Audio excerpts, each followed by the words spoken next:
All right, let's just dive right into it. Welcome to this explainer where we're going to break down the absolutely incredible, century-long evolution of the soccer ball. We'll be looking at exactly how this everyday sporting object transformed from, a simple stitched piece of leather into a high-tech, data-transmitting marvel. If you've ever found yourself wondering why modern soccer looks and feels so incredibly fast, well, the answer is literally right at the player's feet. To kick things off, let's look at this brilliant observation from the legendary West Germany striker Uwe Seeler.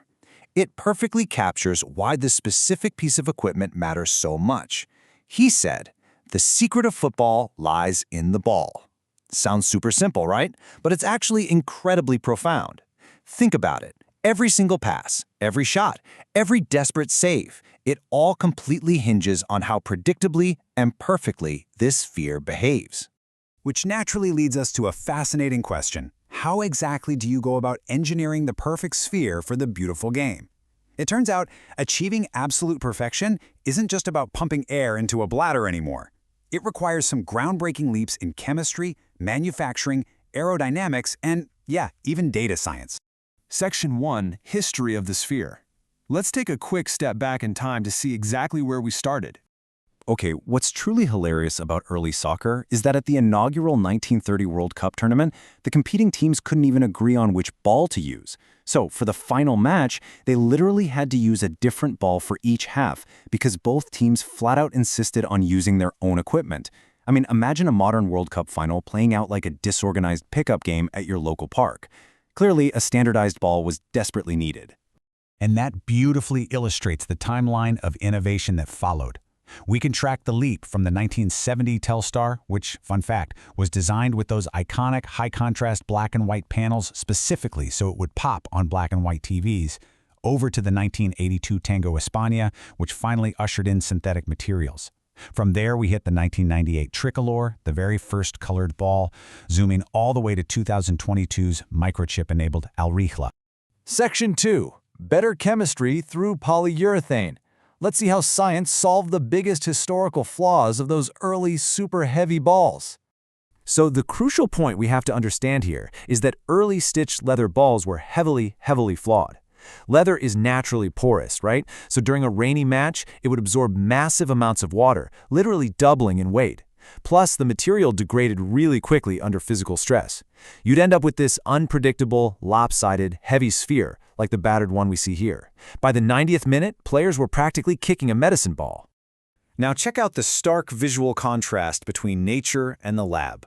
On the left, we've got the natural, water-absorbing collagen protein structure of cowhide, but on the right, that is the modern synthetic polyurethane chemistry that completely replaced it. By ditching natural leather altogether, scientists were finally able to block out the water entirely. To create this waterproof outer shell, engineers synthesized polyurethane through a condensation reaction, basically combining diisocyanate and a polyol. By tweaking these exact chemical ingredients, designers can precisely tune the plasticity, the rigidity, and the elasticity of the ball's outer cover. They aren't just making a ball anymore, they're custom engineering a specific bounce and feel from the molecular level up. Crazy, right? Section 3, the thermal bonding revolution. But chemistry is only half the battle. Let's explore how modern manufacturing completely reshaped the ball. This comparison perfectly highlights a massive manufacturing leap. Traditional hand stitching creates these tiny holes and weak points where water can seep in and seams can just burst open. Modern thermal bonding, on the other hand, uses intense heat and pressure to essentially melt and fuse the panels together. It completely eliminates those weak waterlogged seams of the past, creating a perfectly seamless surface. Because there are literally no stitches to fail or to let water in, a thermally bonded ball maintains its exact weight and shape, even in an absolute downpour. This is what guarantees the predictable, high-speed performance that elite players, and let's be honest, the millions of us watching on Sunday television, totally expect. It means a pass made in minute 1 feels exactly the same as a pass made in minute 90. Section 4, Aerodynamics and Surface Grooves. Next, we're taking our perfectly round, chemically optimized waterproof ball straight into the wind tunnel to examine the invisible science of aerodynamics. Take a look at these two test balls from a really fascinating aerodynamics study. Researchers deliberately introduced these shallow, 450mm long grooves into the surface of the orange ball on the bottom, the Type 2 ball. They wanted to see exactly how these physical impressions would alter the airflow compared to the perfectly smooth, ungrooved ball on the top. And wow, the wind tunnel data was absolutely incredible. Those grooves weren't just for show. They actually acted as aerodynamic anchors, keeping the airflow separation line constant around the ball. This effectively stabilized the ball's drag coefficient in what physicists call the supercritical speed region, which sits right between 20 to 30 meters per second. To put that into perspective for the pitch, this translates directly to those blistering, swerving power shots you see. At exactly 25 meters per second, the grooved ball showed significantly smaller, more predictable variations in lift and side force. Bottom line, strikers could hit the ball way harder and it would fly truer to their target instead of knuckling wildly into the stands. Section 5. The Connected Smart Ball. Okay, we've mastered the outside. Now let's dive into the absolute cutting edge of data science hidden inside the ball. The 2022 World Cup ball, the Aurela, hides a massive secret right in its dead center. Deep inside the bladder sits a specially designed Adidas suspension system holding an invisible, rechargeable motion sensor. So, players are kicking it just like a regular ball, but it's actually a flying computer.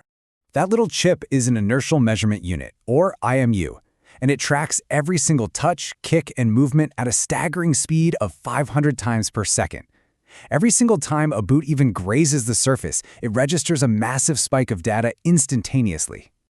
By transmitting this real-time data directly to video match officials, it automates those lightning-fast, millimeter-tight offside calls you see in the World Cup. It can instantly detect if a player even barely grazed the ball during a controversial play, totally removing the guesswork from refereeing.